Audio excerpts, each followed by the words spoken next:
Yeah, I spit raps like a heart attack, fast fatal heart impact, past painful scars, in fact I blast tasteful bars and packs. I back up my actions, fact don't ask, grab reactions, jacked attack with every word, then act with class as they hear me snap.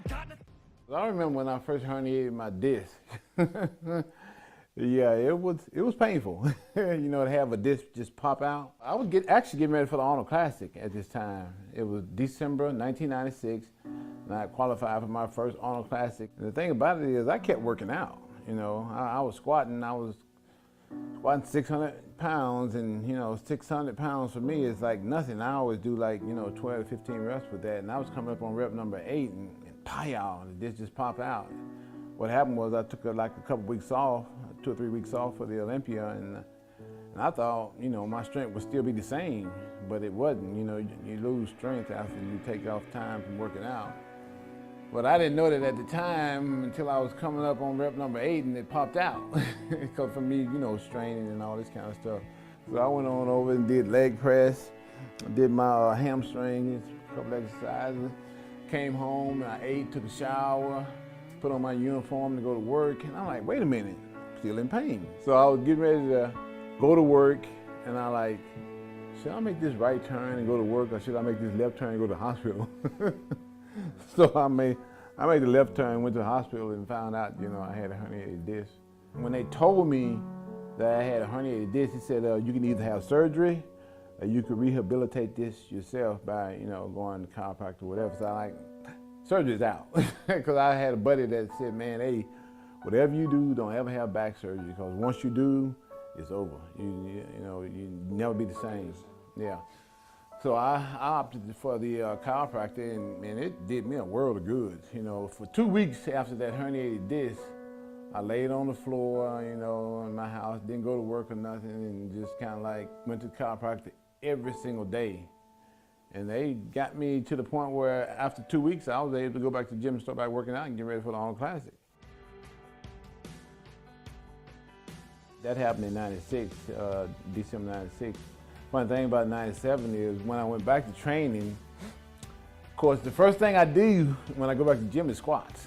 Because I got to get rid of this fear of doing squats after I herniated my disc. I go back to the gym, and the first thing I do is squats. You know, of course I can't do 600 because I got a herniated disc, but I can do 300 for, you know, like 10, 12 reps or whatever, and that's good enough for me.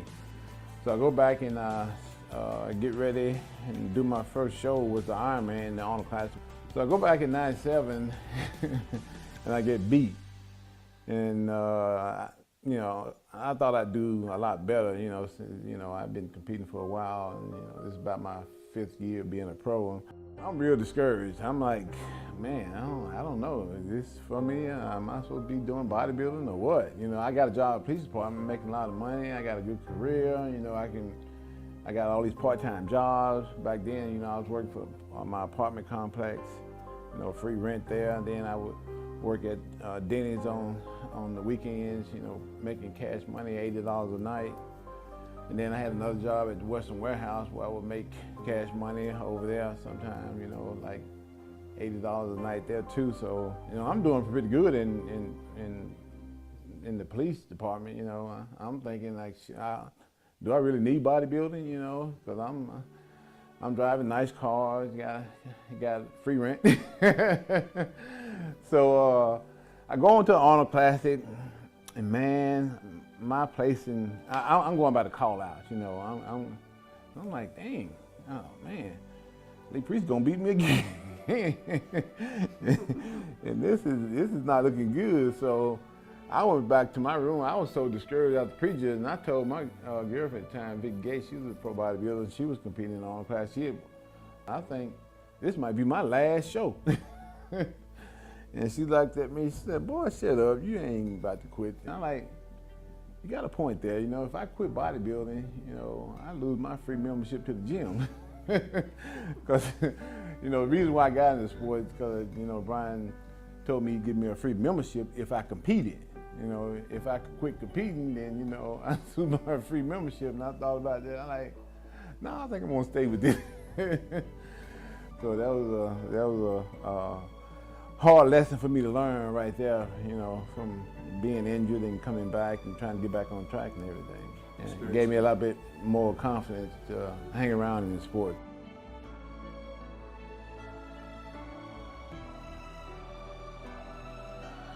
For me, because remember, I stood next to him and battled him, and I admired the way he trained. And sometimes I wish I could do that. And now I look at it and say, wow, you know, what did it? I don't know the answer, because Ronnie's not going to cry about anything. That's the thing about Ronnie Coleman. He's not going to make excuses for himself. Well, this is why it happened. He'd rather just say, you know, when people say, hey, you know, you're laid up, you had this many surgeries, what do you think? He goes, well, that's just Ronnie.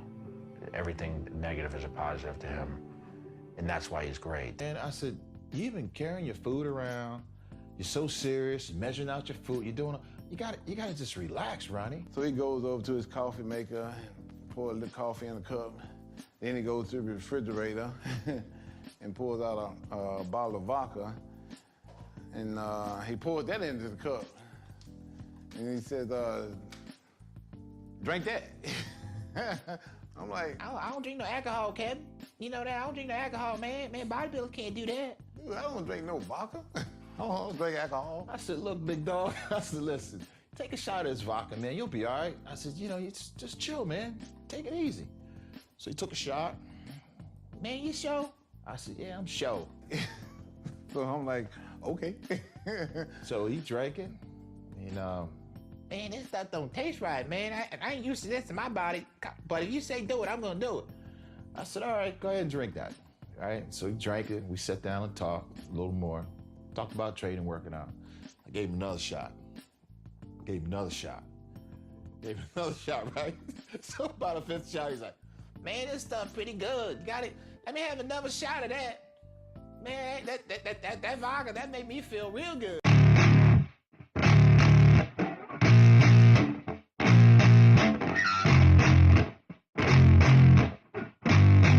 Yeah, I spit raps like a heart attack, fast fatal heart impact, past painful scars, in fact I blast tasteful bars and past, I back up my actions, fact don't ask, grab reactions, jacked attack with every word, then act with class as they hear me snap. I got nothing to lose, cause I fought and felt the bruise, now I'm not the one confused, call the shots and they produce, I ain't lost, I'm finally loose, pick a new silver excuse, I need the views to boost me to a new abuse of being used. Everybody wants a piece now, y'all can rest in peace now, you're dead to me so peace out, remember you're just freaked out, get ready for defeat now, I'm gonna make you bleed out, listen on repeat now and weed out all the weak now, get up and make a change, don't remember yesterday, if you got something to say, speak your mind before your grave, cause your life is yours to save, ain't nobody gonna change, everybody stays the same, so be different, make a name, like a soldier, I keep on moving forward, always getting closer, I march until it's over, and just like a soldier,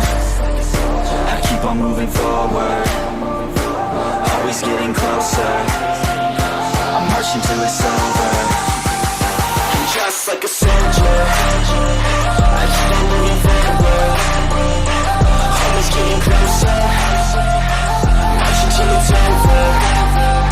And just like a soldier, I keep on moving forward, always getting closer, marching till it's over.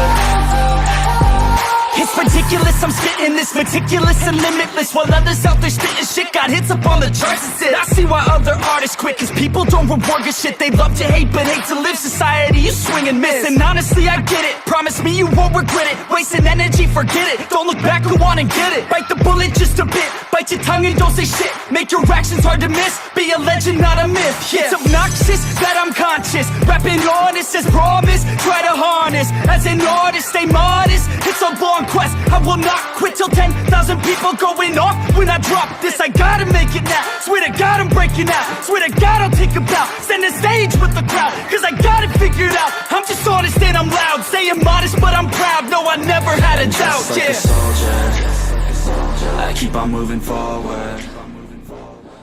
إن أعجبك الفيديو لا تنسى الإعجاب والاشتراك في القناة. Life is yours to save, ain't nobody gonna change, everybody stays the same, so be different, make a name, like a soldier, I keep on moving forward, Always getting closer. I march until it's over.